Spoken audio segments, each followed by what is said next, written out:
It might be 11 degrees outside here in the middle of February, but that's not going to stop this hot hatchback. The GTI has been the standard by which all hot hatches have been measured, well, pretty much since day one. So today here on Rumblestrip.NET and 10-minute test drive, we're going to see if this Mark 7 continues to set the benchmark, or is it getting a little soft in its old age?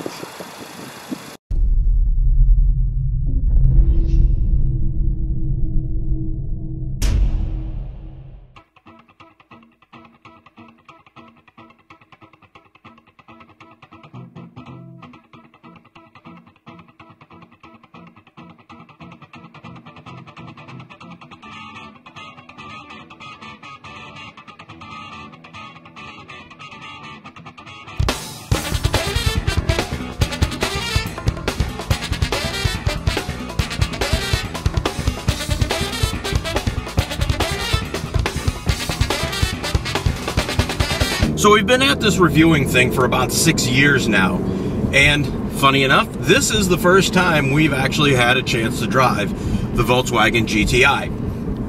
We've had in requests for it, but it's just either been not available or just weren't able to get it in.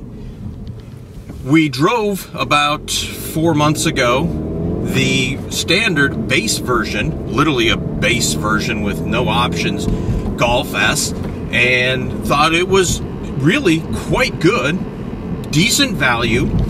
And since then, of course, it's been, the whole Golf family has been awarded Motor Trend's Car of the Year. And yes, you can say what you want about when things win Motor Trend's Car or Truck of the Year, and we won't get into that at this point. But what we will say is we have no issues with it at all. This is an exceptional car, both in standard and in this GTI form. The value is good, the fit and finish are very good, fun to drive, just everything works well, a lot of room, a lot of space. You know, this is one of those cars that when they pick it up here later today, I don't really want to see it go back. Now, the version we have here is pretty much a base version of the GTI. There are only two options that are on this. That is the lighting package, which gives you the better headlights that actually will turn with the wheel. And it gives you some LED interior lighting and some accent lighting, which, you know, it's a nice touch. And for the $500, $495, $500, you know, that's fine. You know, yeah, I actually like the better lighting. The only other option this has on it is the performance package, which clocks in at $1495. You know, that gives you the extra horsepower, the better brakes, and the limited slip. So that, of course, should be really required as an option on this, right? The limited slip, if nothing else, is great, and of course, better brakes are always a good thing. 10 horsepower, will you notice it? Eh, you know, probably not, but that's fine. We'll take it as we can get it. This is also with the manual transmission. So this package, as it sits, as it is optioned right now, with destination and everything, clocks in at $28,305. That is, you know, it's not cheap, but you know, it's not horrible, especially when you look at what you're going to have to pay for a Subaru WRX or a Ford Focus ST. Now, Volkswagen says that the Honda Civic Si is in there, and we've driven it. No, it's not even close. So when you look against the WRX or the Focus ST, you know, as far as value and pricing, it's pretty much on par. But where this really shows itself off is just how well it does everything, whether you're commuting in traffic, whether you're driving on the highway, or whether you're wicking it up. And granted, here in the middle of February as we film this, it's been cold, it's been crappy, it's been snowy. In fact, we've been trying for 4 days to shoot this review and haven't been able to do it just because the weather has been so bad. We were trying to think of an analogy of how to describe this GTI versus really the Focus ST. The WRX a little bit, but here's our analogy, and you'll have to work with us a little bit on this, and it's a product of the music that I grew up on. So for us, the Focus ST is a little bit like Yngwie Malmsteen. And if you don't know who Yngwie Malmsteen is, just go to YouTube, put in his name, and you can hear him, okay? And I'm sure there's a couple old videos in there from back in the day. And here's what we'll say about Yngwie. Supremely talented. Dude can roll out about 1 million notes in 60 seconds. Does this thing where he likes to run scales all throughout, all throughout his songs and stuff like that. So we're not saying that it's bad. We're just saying he's flashy. The Focus the VW GTI is a bit like John Lee Hooker. And I'll even go even more specific than that. This is, especially in Mark 7, in its Mark 7 edition, I'm going to tell you to go, whether you buy it on Amazon, on iTunes, or whether you just go listen to this on YouTube because the full album is up there. Go and listen or buy the album is soundtrack to the movie The Hot Spot. Now the movie was atrocious. It's a Dennis Hopper movie. Or he directed it. It's got like Don Johnson and some other stuff. The movie, I've watched bits and pieces of it. It's not worth watching. The soundtrack may be one of the greatest pieces of soundtrack ever written because it has John Lee Hooker, Taj Mahal, and Miles Davis. So anyways, my point is, driving and experiencing this Mark 7 GTI is like John Lee Hooker and Miles Davis getting together for that Hot Spot album. It's not about how many notes they play. In fact, they play very few notes, but it's what they do with the notes that are played. It's very simple, it's very raw, very straightforward, but it is just so dynamic. And that's really what this is. That's the best way that we can describe it. You can just sit, that album, is one of those albums, like 5 albums you can take with you on a deserted island. Yeah, that's number 2 or number 3 probably for us. And that's how this GTI is. It's like, you can live with this every single day and be happy with it because it'll do everything that you want for you and really without any compromises. Fuel economy on this is very reasonable. Low to mid 20s, kind of pounding around town. About 32, 33 on the highway is what we saw. Now granted, it's winter. Winter gas in Michigan is really bad, and across all vehicles we've tested so far this winter, we have seen about 3 to 4 miles per gallon under what is reported for EPA numbers. This is reported as 25 city, 34 highway, and 28 combined. We'll say that, as long as you don't sit there with your foot in it all day, you should be able to achieve those numbers. Now the power on this for the 2-liter turbo is excellent. It has tremendous torque.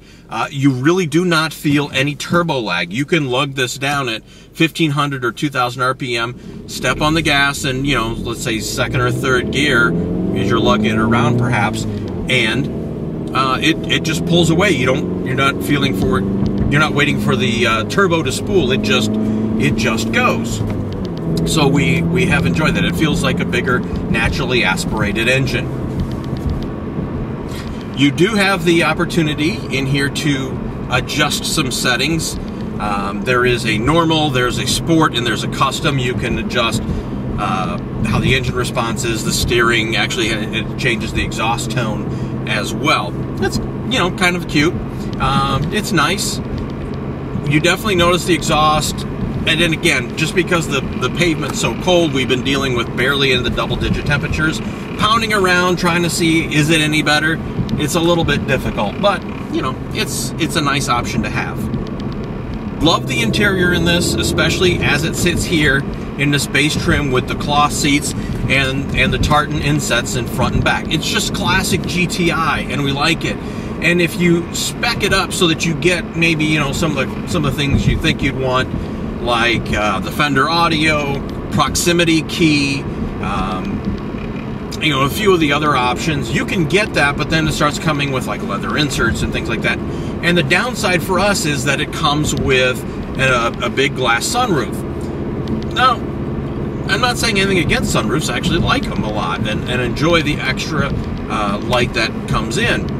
However, in a vehicle like this, the last thing that you really want is a big piece of glass sitting way up high, screwing up your center of gravity. And so that's why we say this really is the enthusiast spec. Yes, we would like to have proximity key, especially this time of year. We would like to have the better stereo, although this one in stock trim isn't bad. You know, it does a pretty respectable job. Wish the screen was bigger. It's only a 5.8 inch screen, but the graphics on it aren't too bad. It's usable. Just in this day and age, we're used to everything being big. It'd be nice. Do have to say, the seat heaters in this thing are amazing. One of the things we're usually really critical on, especially this time of year, is seat heaters. Either they don't get hot enough or they take forever to warm up. This has a 3-position seat heater. It warms up very quickly, and it does have, in its highest setting, pretty much a barbecue mode. And, you know, yes, thank you. Cloth seats in the winter are great. Heated cloth seats, even better. Backseat room is great. You know, especially for this size, and especially considering what some of the competition has or really doesn't have. You know, we've got the seat set. We've been able to get in and out no problem, even wearing some big clodhopper boots like we're wearing today. No problems getting in and out of the back seat. The hatch area is, you know, about what you'd expect. You fold the seat down, you've got a lot of room. It makes this thing supremely flexible, which is one of the reasons why we love 5-door hatchbacks, is just because the room is so flexible. So let's wrap this up. The GTI. It has been the benchmark by which all other hot hatches have been measured since, well, probably since the beginning here. The GTI's had its ups and downs, but it's really, you know, been on message the last couple generations. And with this Mark 7, it's really spot on. It feels adult, it feels grown up, but it still has that edge when you want it and when you need it. For us, as much as we love the Focus ST, I actually like this better because, and maybe that's because it's an age thing, as in my mid-40s, I appreciate the, that it does feel a little bit grown up. That it doesn't feel like it's trying to prove something, because it doesn't have to prove anything anymore. It set the standard, and for us it still sets the standard. So if you can deal with Volkswagen's, you know, a dealer, and you find a good dealer and you're okay with that, and, you know, yes, Volkswagen has a little bit of a spotty issue with some reliability, but if you're okay with all of that, you want a hot hatch, you want something that you can drive every day, that's flexible for your family, or you can take all your friends somewhere, but still go out and have fun and, you know, really enjoy the car and enjoy driving it, then the GTI is it. This is still the benchmark.